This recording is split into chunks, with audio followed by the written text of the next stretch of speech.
I'm Lauren. And I'm Ashley. And this is Whispers in the Basement. Aye, mate, that is fantastic. You said, oi, mate. Oi, mate. Hello, matey. Hello, Poppet. Arg. Oh, Arg. we're going pirate now. Okay. I was just trying to channel my inner English woman. English woman. Oh, I thought you were going Australian because that's where I was at.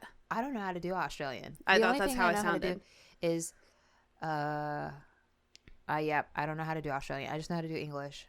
I know, I can like, do a really good Russian too. really? Oh yeah. Like that's where I wanted you to go into. oh, it. I don't really talk Russian to the cat. I'll be like, you dirty little kitty cat, bad kitty, you stinky little poopski. That's probably fulfilling somebody's kink right now. Honestly, You're probably right. But You're his welcome. his name's Mr. Bobensky, and he's part Maine Coon, so we thought maybe he was Russian. Oh yeah. I always try to internalize what like maybe my animals, Nope, I voices get it. sound like. Louis definitely like I feel like he's got he's from the East Coast. Mm-hmm. Yeah. Sorry if you heard that burp. Yeah. No, I didn't hear that. Okay, but, good. I felt like I heard it. But yeah, Bebop Bebop. Rocksteady has he's Russian. Okay. Russian I love that. or German. Sometimes, It just depends on how he's feeling that Gage day. does German to him. So That's adorable. yeah, I don't even know Jasper. I feel like Jasper's probably mafia. Oh, I was You thinking know. like Boston See, I feel like that's probably because he likes to live out on the streets. out on the streets. Out on the streets of Boston. Boston. Yeah, that's what I'm assuming. That's about the extent of my accents, unless we want to talk like Wisconsin. Wisconsin or Southern. I mean, I can do it. Yeah, I don't feel like I sound great in any of them, but it's fine. I like to think I sound good in English. Like Oh, yeah. English. I was like, I mean, yeah, I Not would American. hope so. Not American. No, like English. Like I'm from England. Right? Yeah. I'm from England, mate. No, you sound that is Australian. I think it feels more English. I feel like they that's say Australian. mate. They say mate in England too. Let us know in the comments which one you think Ashley's being, English or Australian. I mean, I would have to continue to talk. Like now, see, you got me all fucked up, man. You're so welcome. Can't do it. Cannot do it. Okay. So, I feel like I probably sound way different to everybody today than I do any other day. Yeah. Not because I'm taking steroids. Which, God damn it. It's because Ashley finally got her shit together and figured out the mic situation. I don't AKA, feel like you didn't have your shit together. I don't know if I really did. Ashley went in blind. like legit blind. Yeah. Like, What were you gonna what's a say? popular blind person? Stevie Wonder.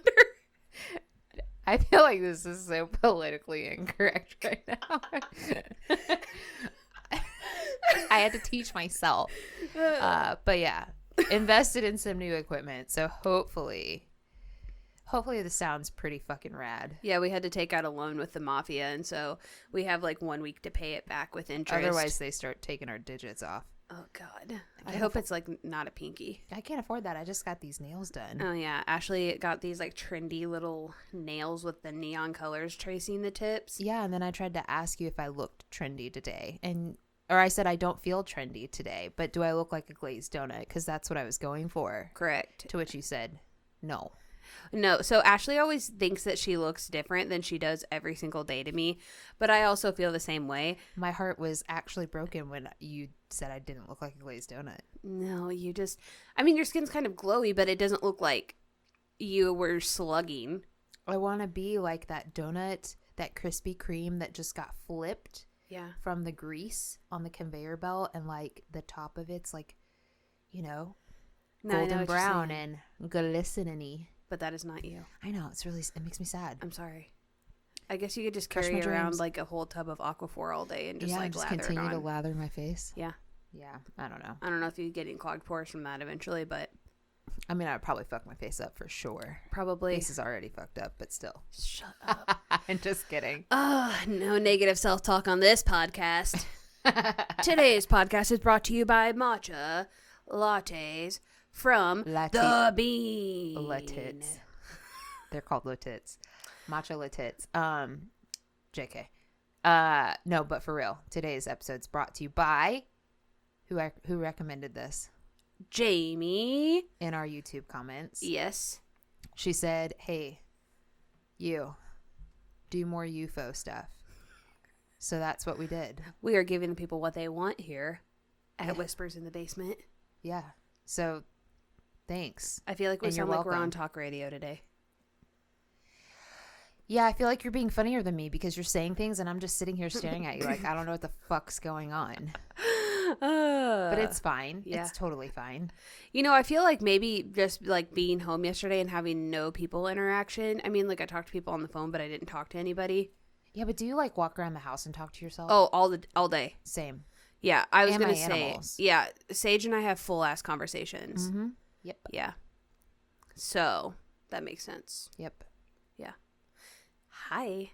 Let's get into this. All right. So anyways, today's episode is, like we said, brought to you by a fellow listener who wanted more UFO content. So that's what we did. Yes. If you want to put any recommendations, put it in the comments. Also, if you just have any thoughts while you're listening to this, add it into the comments. I know, like, on Spotify, it says, what do you think of this episode? Yeah, it's a Q&A, but it's really, you can leave a comment. Yeah, absolutely.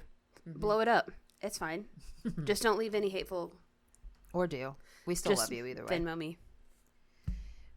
I was going to say you could buy my Amazon wish list. If you're going to hate, play as hate. Okay. Anyways, so many know of the Roswell crash that occurred in Roswell, New Mexico in 1947, but not many are familiar with the 1941 UFO crash in Cape Girardeau, Missouri. Which is down south. Yes. Have you heard of this prior to me telling you? No. Cool. Did you know that UFOs are not UFOs anymore?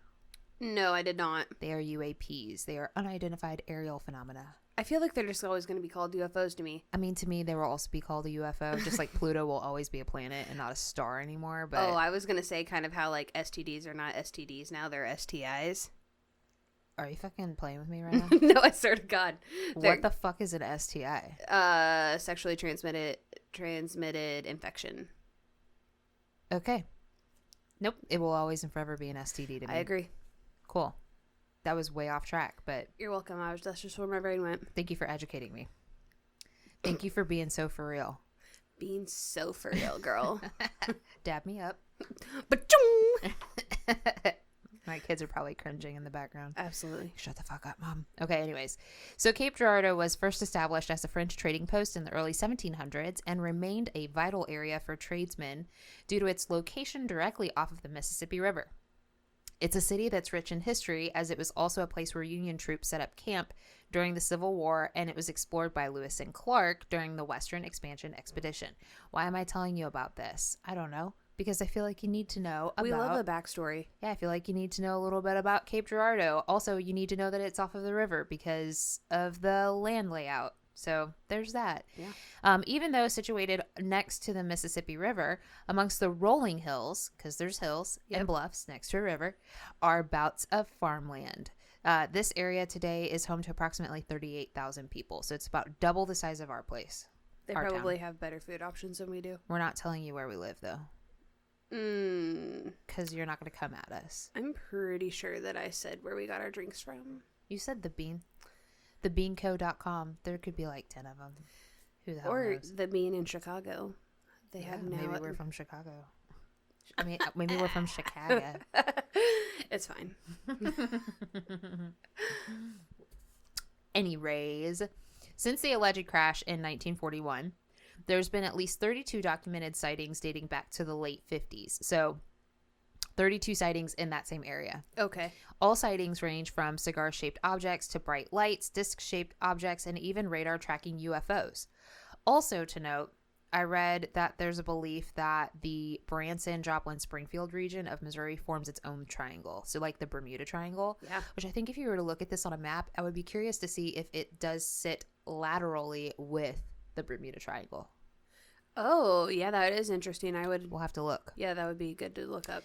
Yeah, so apparently that area, many people report seeing phenomena, and also a large amount of disappearances happen and people are never found, aka your Springfield 3. Yeah.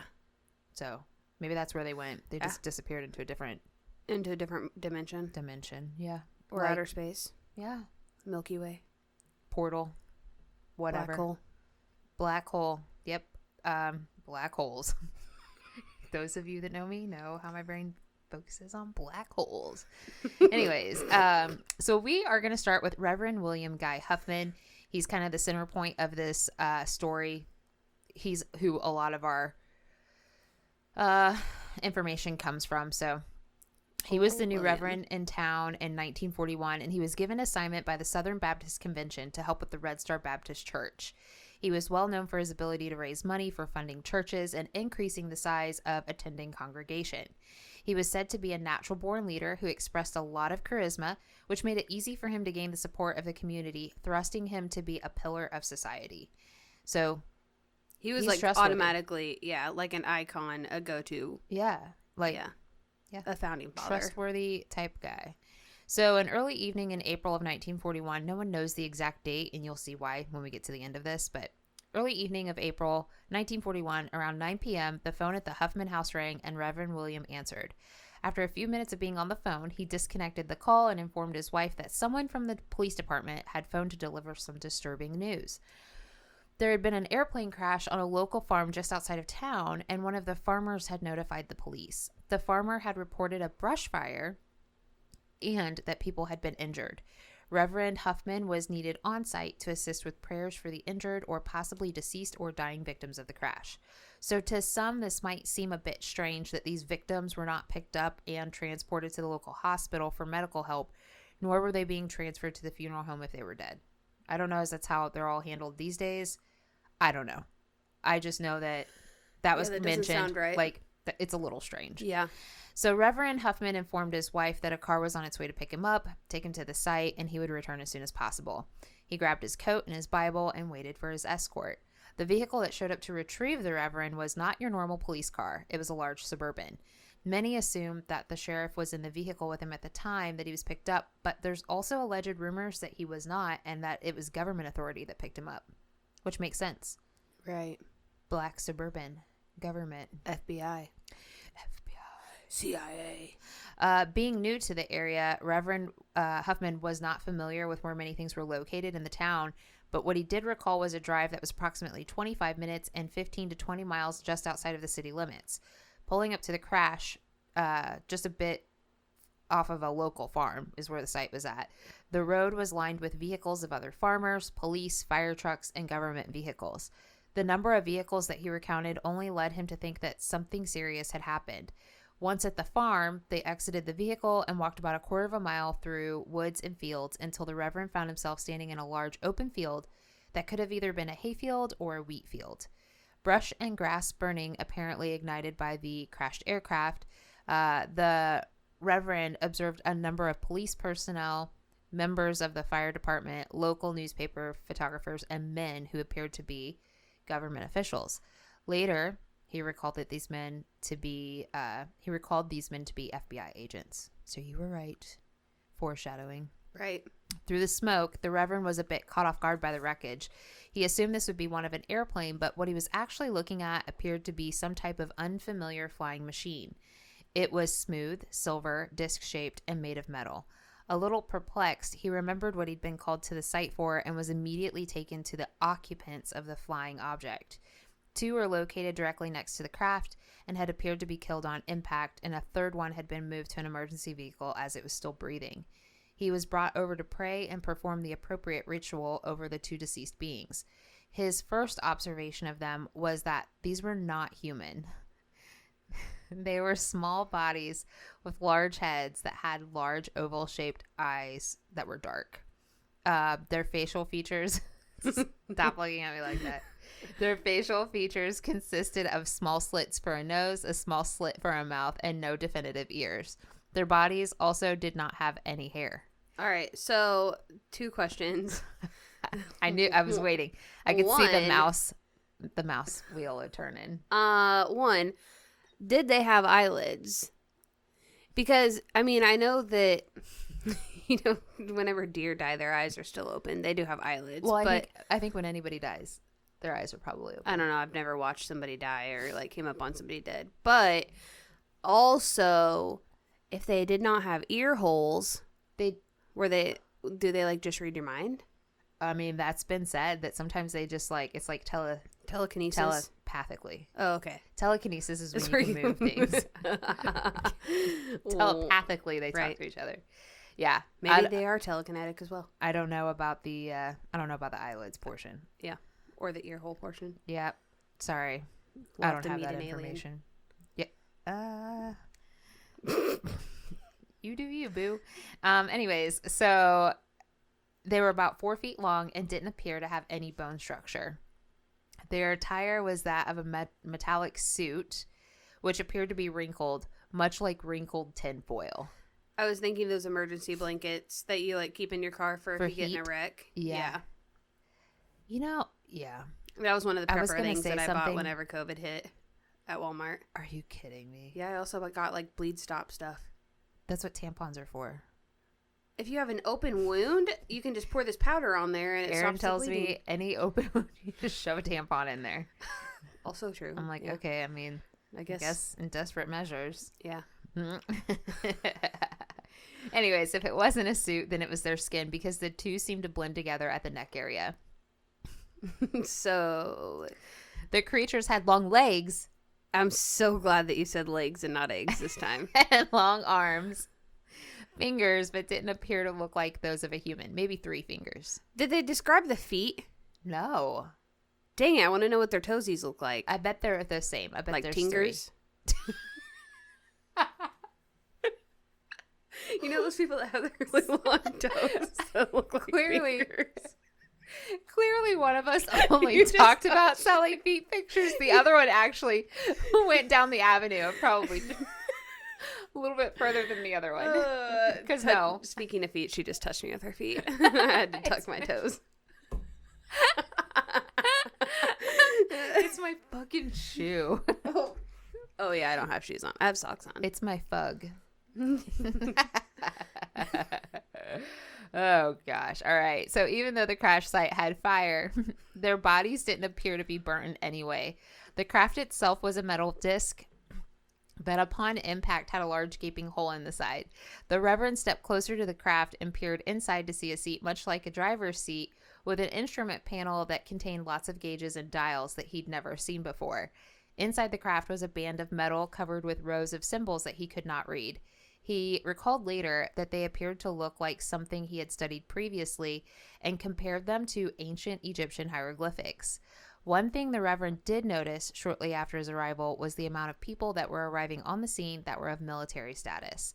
The groups of photographers were being removed, and replacing them were these military personnel. He was pulled into a group of men and was told that if anyone asked about the details of this night, they were to tell no one of what they saw. Now, in today's standards, this would not happen. No, not unless you really sign an NDA. Yeah, we have the world's biggest mouths and we tell all. And I feel like a lot of people sell their story. Oh, absolutely. There's money to be made in stories like this. Yeah, but back in the 40s, people were much more patriotic and they respected authority. Yeah. More than what we do today. Absolutely. There was also a huge fear that if you did tell, you would be marked as a spy or a traitor and risk being put into a detainment facility. Because remember, this is 1941 and it's also not too long after World War II started. They probably would have like done human testing or something on you if you would have spilled the beans. Probably. They probably thought these guys were like crazy Germans. Like German Nazis? German children that they just put in some random saucer. Maybe. Who the fuck knows?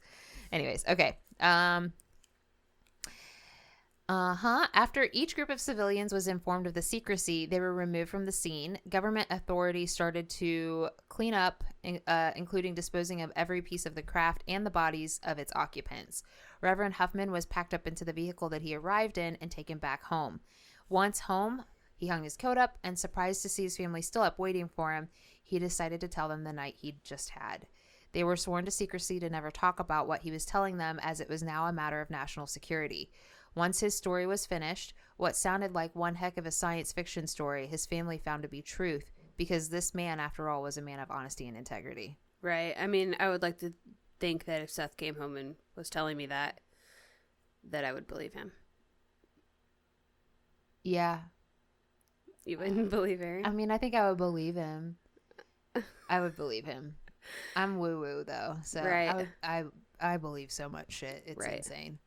So in the years following the crash, nothing was ever reported or really talked about again. It took several years before whispers came back into the local groups, and at this time, it was reported that one of the men amongst Reverend Huffman's congregations had been at the crash site that night and had taken a picture of one of the deceased. At the time, the Reverend recalled seeing news photographers upon his arrival. So, like, picture fedora hats, button-up shirts, and slacks, like old school investigator type. 2 or 3 at a time taking pictures of these creatures. So 3 of them, you've got one on each side, each one holding up the deceased by their armpits, and the third one's like taking the picture. So story goes, one of these photographers happened to be a member of the Reverend's church and passed along a photo that he had taken. This photo to this day has not been recovered since Reverend Huffman's passing in the 50s. Oh, that's so unfortunate. Yeah, so his family has become more open about talking about the story that he told recalling that night, and his children have not located this picture, and it's believed that he allowed someone to borrow it to make a copy only to never receive it back. The friend that he allowed to borrow it was said to have worked for the government prior to knowing Huffman, so allegedly this picture was turned over to the authorities. I was going to say, because it's not like you can just go to Walmart and get this picture. Let me just get a copy of this. Right. Many people have gone back through the emergency logs during that time and were unable to find any documentation of a crash.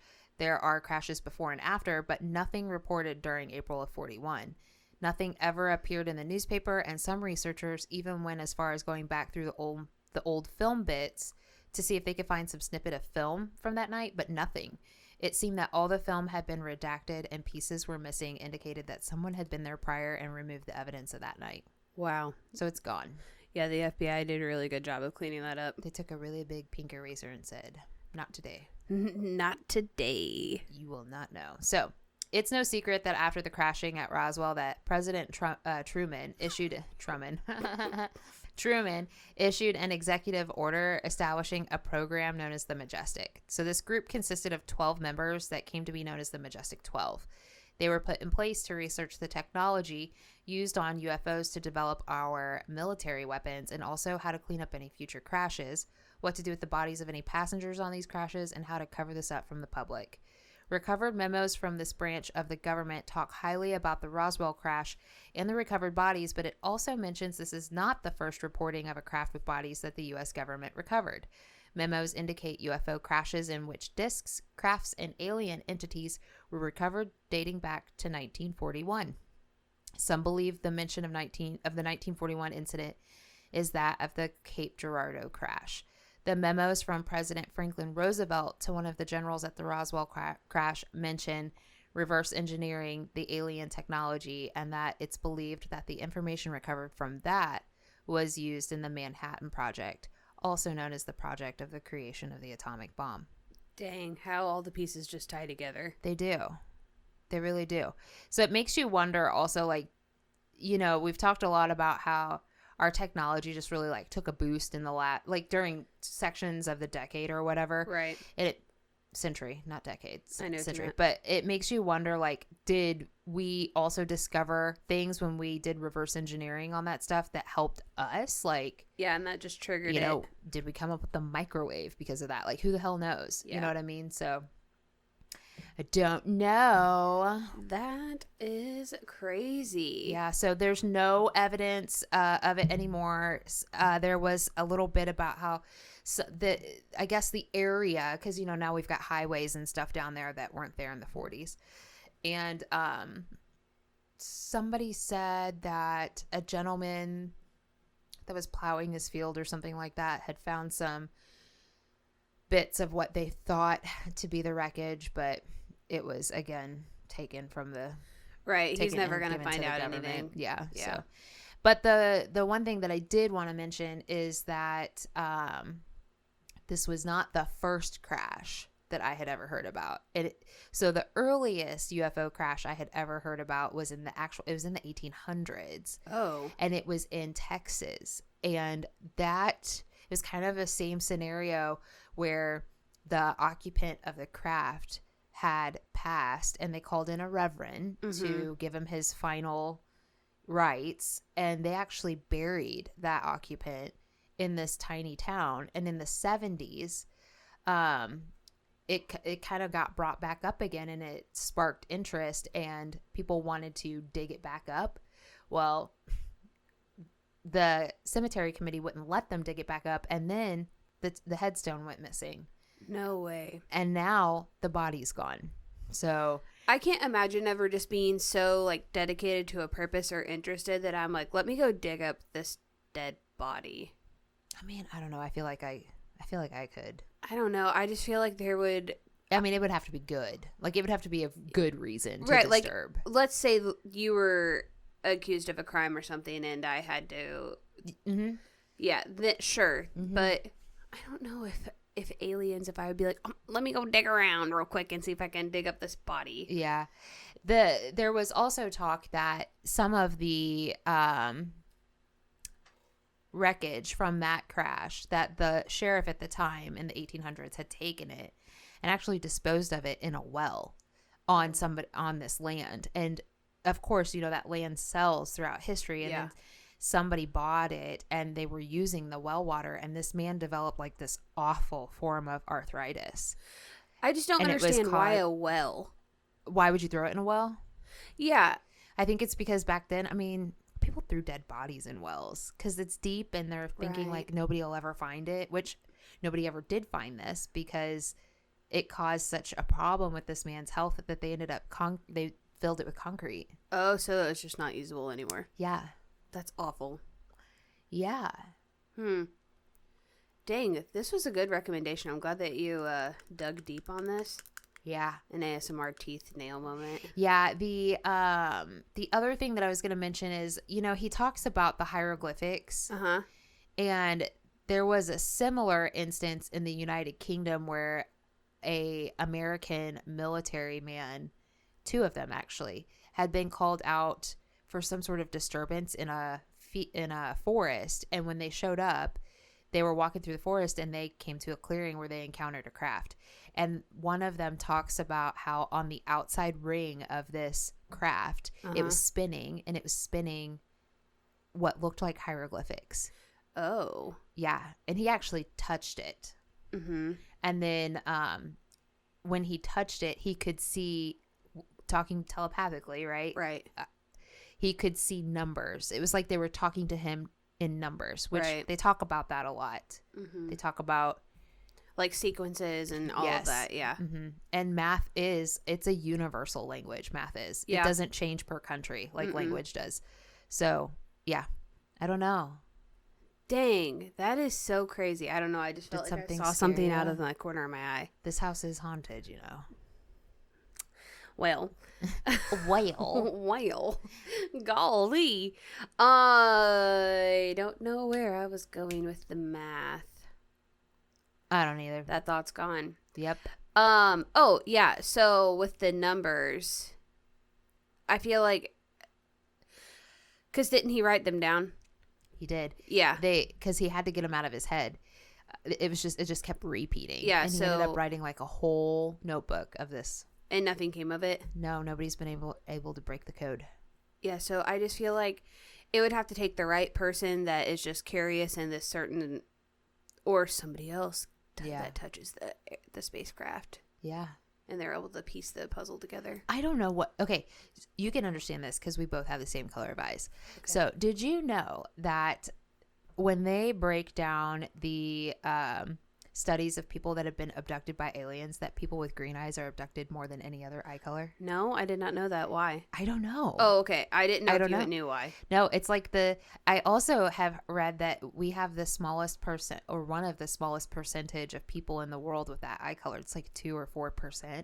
Oh. Which I find really weird because I feel like I know so many people that have green eyes. Yeah. Now, I didn't growing up. Everybody had blue eyes. Right. I was the only one with green.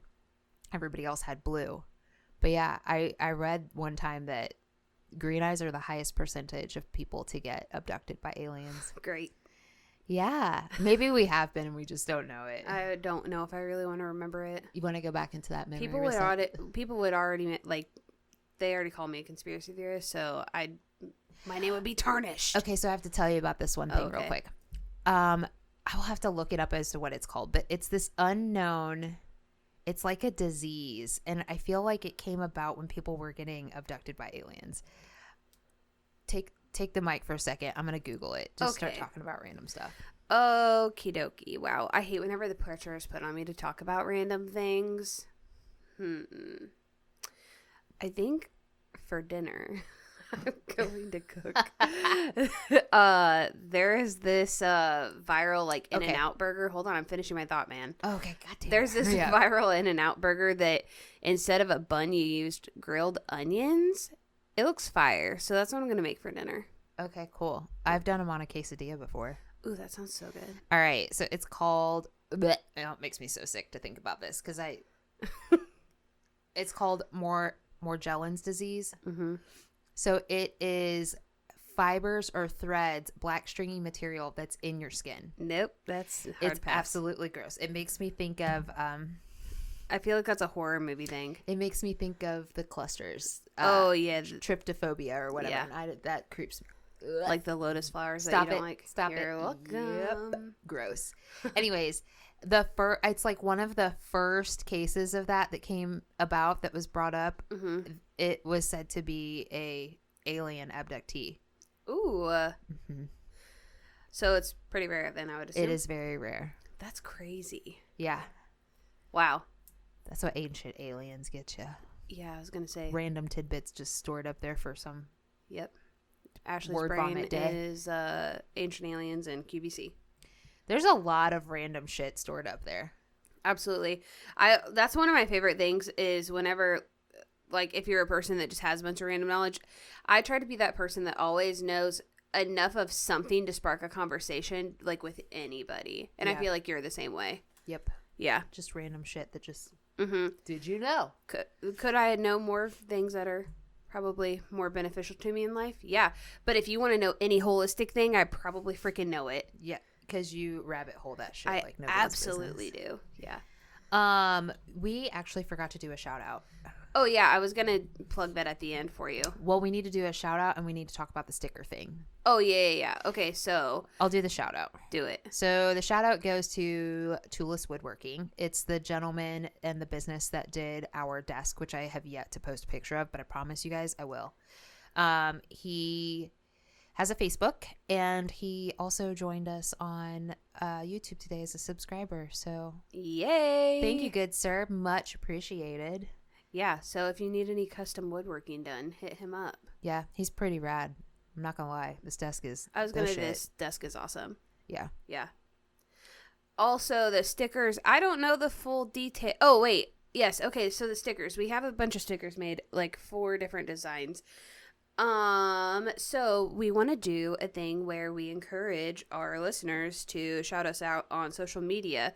So for the first 25 people that follow us on Instagram, share a episode that they're listening to on their social media and tag us, and leave a comment on any of our episodes, you'll get a free sticker of your choosing. Yeah, we'll send it to you. Postage paid. Absolutely. Because you know that ordered postage stamps. just went up. So Yeah. So whenever you complete all of those things, just slide into the DMs and let us know that you've done that, and you will get a free sticker. yeah. Yeah. Woot woot. Cool. Well, yeah. So we just wanted to drop a freebie Monday episode because we were super stoked about the microphone thing. Yeah, man, this like breathes new life into our inspiration. Lauren was testing it and she's like, I feel like I'm on an actual talk show. I'm like, yeah. Man, we are legit. 93.9 The Eagle. Oh, I was gonna say KPLR, but I I was just throwing random shit out there. I was just going back to like, you know, what my dad would listen to, like Sean Hannity. Yeah, Yeah. I guess. Massive conservative. Yeah. That was my dad. Good Lord. Cool. Well, that wraps up today's episode. You can find us on Spotify, YouTube, Amazon Music, and Patreon. Don't forget to subscribe, leave a 5-star review, give us a thumbs up on YouTube, and hit that notification bell so you can get an alert every time an episode drops. We'll see you in the meantime Nope. We'll see you next week. But in the meantime, I just hit myself in the mic. Stay strange, my friends.